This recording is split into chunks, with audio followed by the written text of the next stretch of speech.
My name is Mia Yu. I'm the artistic director. I'm part of the team at La Mama. And La Mama is a theater on 4th Street in the East Village. La Mama was started by our founder, Ellen Stewart, who in 1961 saw a need in this neighborhood, in this community, of marginalized, underrepresented, non-traditional, non-commercial artists who needed a space to experiment, to make art, sometimes making new forms of art, and ultimately to have a voice. To me, Off-Broadway in the Boroughs is a way that small theater organizations like La Mama, who are really part of the creative ecosystem that is New York City, can say, here are our artists, please enjoy and sort of take in their work and hear their stories and reflect on what's happening around us. I mean, it's amazing how much we miss sort of being in a shared, gathered space together. And of course, we did it in a as safe as possible, socially distanced. Everyone was wearing masks. So it was wonderful to kind of see pedestrians walk by and to go, what is that music? And to sort of be surprised by hearing somebody sing or somebody tell a story in the way that Dane did. It was quite moving. And we're so grateful to the Mayor's Office of Media and Entertainment, who have sort of provided this platform for somebody like Dane Terry to sort of share his work. My name is Dane Terry, and I'm here representing La Mama Theater, La Mama Experimental Theater. They were the first theater that took a risk on me, and I mean, as they've done for so many people. Like, that's why that level of theater is important, because it's you need a room full of people, or at least with some people in it, to be able to practice what you do, and it's just such a gift to get that, and to have somebody be like, we see something, let's give you a room. And they did that. So they are forever in my heart for that. And I will, they're my home. Doing what I do feels vital, like it feels really important it was nourishing for me. I hope that some people, felt that it was nourishing for them too. It's a two-way street, I hope. But it felt good to do what I do. I feel like a fish that hasn't been able to swim.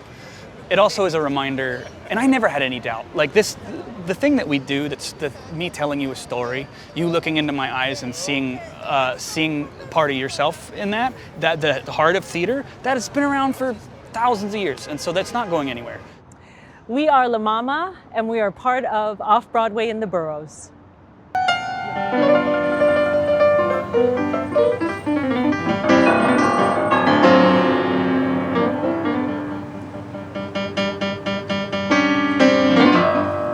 Howdy do. New York City, Astor Place, humans in the future that are watching this recorded somewhere. I hope you humans in the future are somewhere comfortable in your underwear. I hope the people out there in Astor Place are in their underwear. Some of them probably are. Since this is being recorded, I'm not allowed to say any cuss words, but I can't tell you what to do.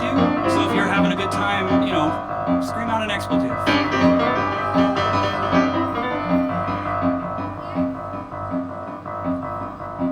Now I wanted to start with a little story about a man who gave me a piece of advice. And truth be told, I needed this advice. I just had a really bad night as a 12-year-old. I mean, it was a good night, kind of. I got my first kiss, but the first kiss was from a boy, which wasn't exactly what I was, expecting. So I stumbled into this man's gospel van, right? He had this little church radio thing going, And I said, what do I do? And he said for $5 he would tell me. Now, I didn't have $5 at that point, but the guy saw that I was having a really bad night. And so he just thought, well, okay, I'll give him one for free. And so we sat down at his little table, there's a little candle there. And then he started to say this glorious piece of advice, which if you're feeling like you might need to follow it, follow it.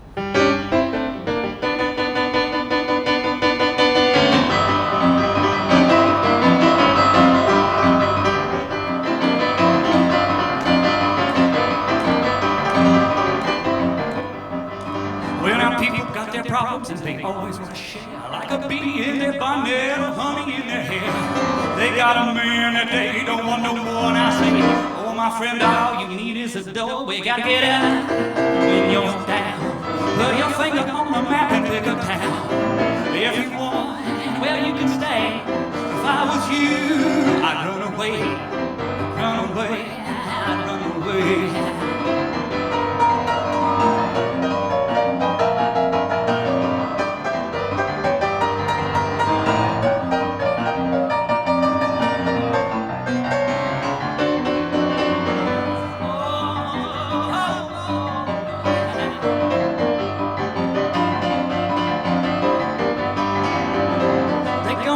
For the money that you owe, they're gonna burn down your barn.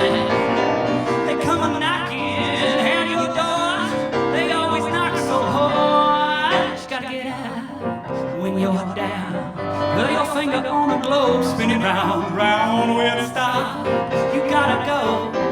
You can run from your problems. Well, I ought to know.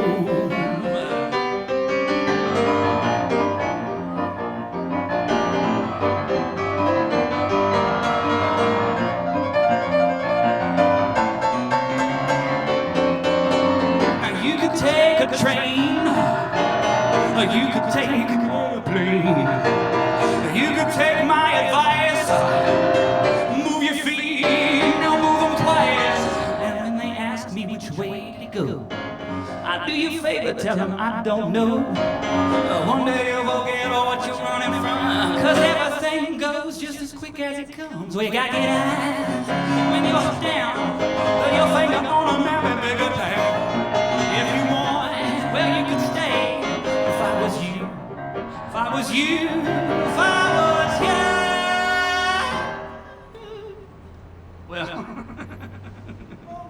a well, give me a well. That's pretty good. A well, I'd run away.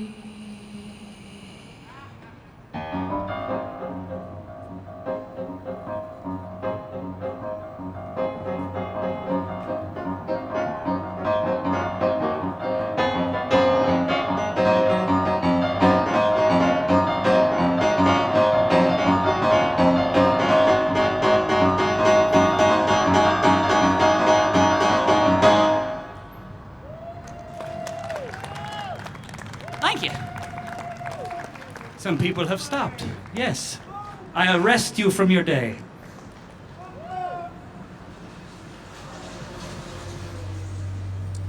My name's Dane Terry. Dane like the dog, Terry like the cloth. Please come closer, but not too close. Every single human is poisonous. Remember that. I'm so grateful to the mayor's office and to La Mama Theater for having me here. It's so weird and so nice to be performing without a face covering. I feel naked.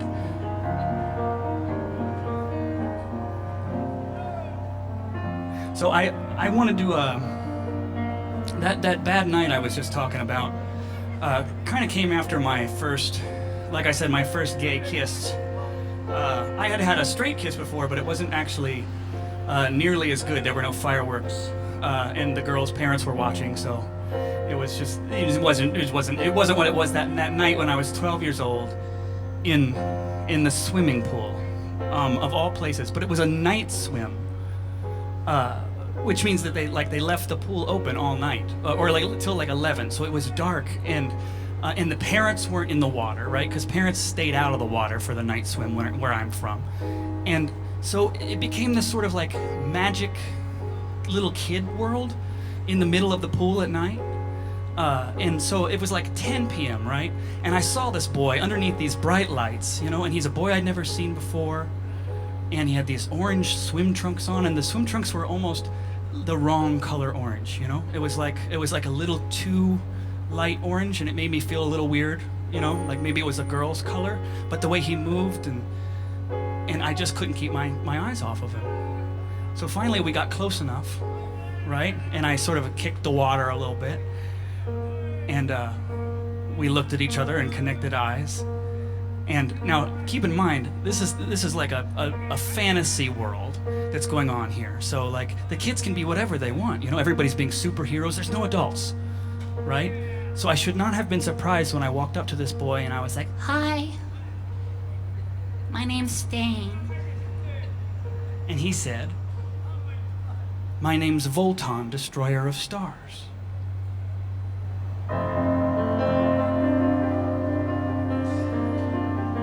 Okay, I thought. I could play this game, I get it. We're both space villains, so I just I raised up, and I said to him, I was really strong, I said, hello, Volton. This is my water world, and I am its defender. And he straightened up, and he said, I know, I've come to do battle with you. And then we both swam out to the deep end where such battles took place. We both went underwater, and that's where it happened.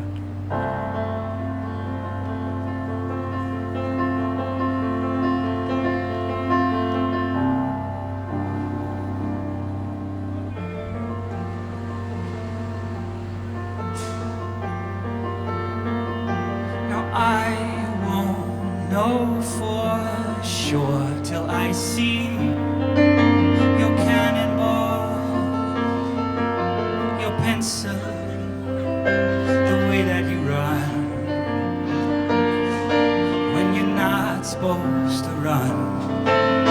Awkward corners of a big tree did bulge in my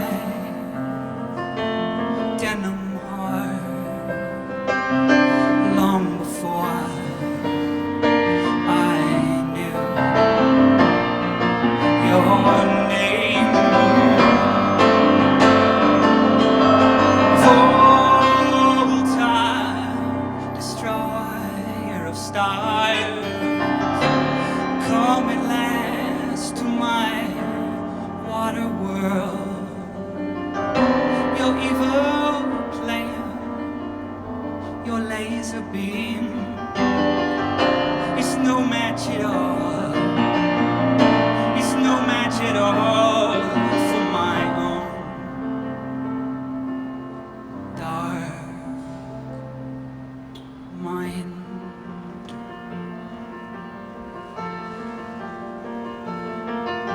Now let us not go all this long night and only talk of empire. They must have had tenderness where you're from, and our mothers and our fathers, they're drunk on the grass with their radio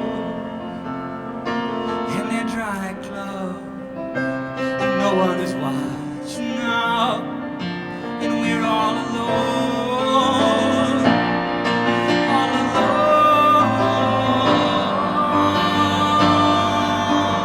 You come from the emptiness of space, no light or sound, and you have the water all around. So we're both not afraid, 'cause I'm not afraid. Are you? Are you afraid of the dark?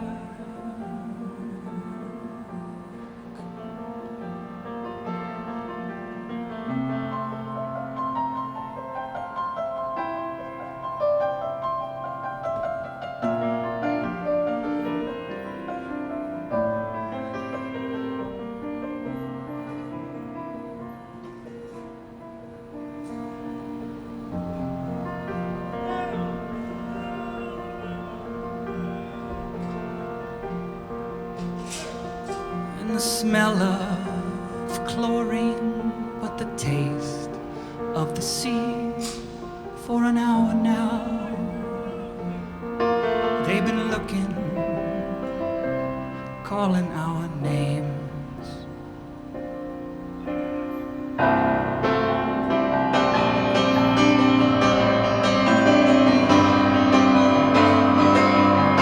In one frozen moment,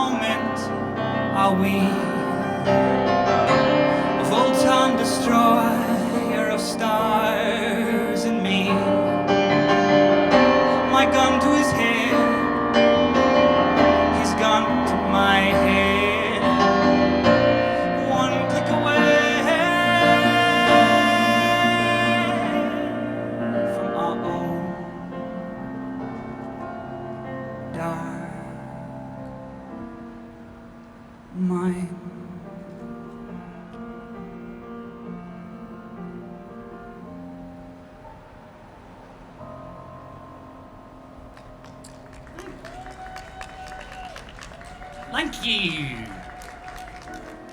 This next number is sort of like, sort of political, a little bit. Mostly it's about the show Roseanne. You guys remember the show Roseanne? From when, for the first Roseanne, I was watching reruns of Roseanne, and I was realizing how this is my people, right? I grew up in Ohio, and it was like factory workers, son of factory workers, and down the line, and so it was like I felt like, oh, they're my people, and but everybody on TV that was working class was so happy about it, and I thought maybe my parents didn't seem to be that happy about it, and then I thought, well, maybe sometimes you try to work things out by writing a song. And that's what I got old enough to do, and I did it.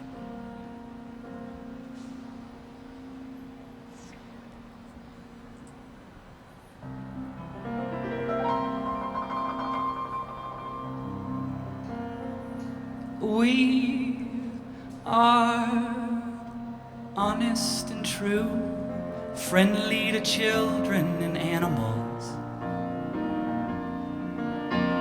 but we'll kill to eat if it comes down to that. We like our radios, our cars, our color TVs, and God, on a Sunday we are the working class. See, Jesus, he knows where you live, he knows what your daddy does, and when that given plate is empty, he understands. They say he drank up the river and he spit it out wine, babe. Yeah, right in the smiling face of the working class. Well, some of it really runs down our chins and stains our clothes. Some of it falls in our mouths and makes us sing songs where dying's like going home at last. We are the working class.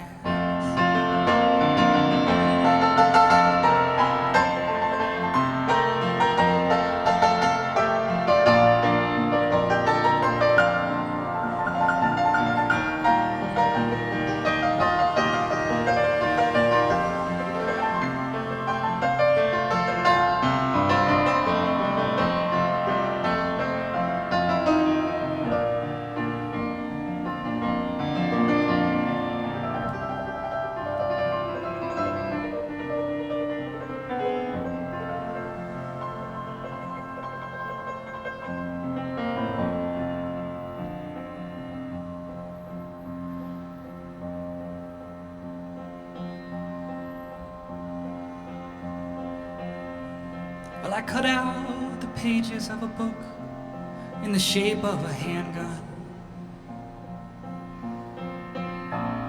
It's under my bed next to a few months' pay.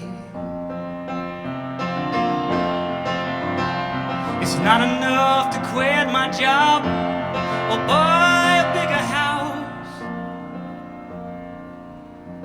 but why would I want to move anyway? We're honest and true, and we like to tell a few jokes. We're rough around the edges, but boy, do we know how to love. I tell you, if I won the lotto today, I'd give it all up in a flash, just to stay right here in the working class. I wanna stay, let me stay in the working class.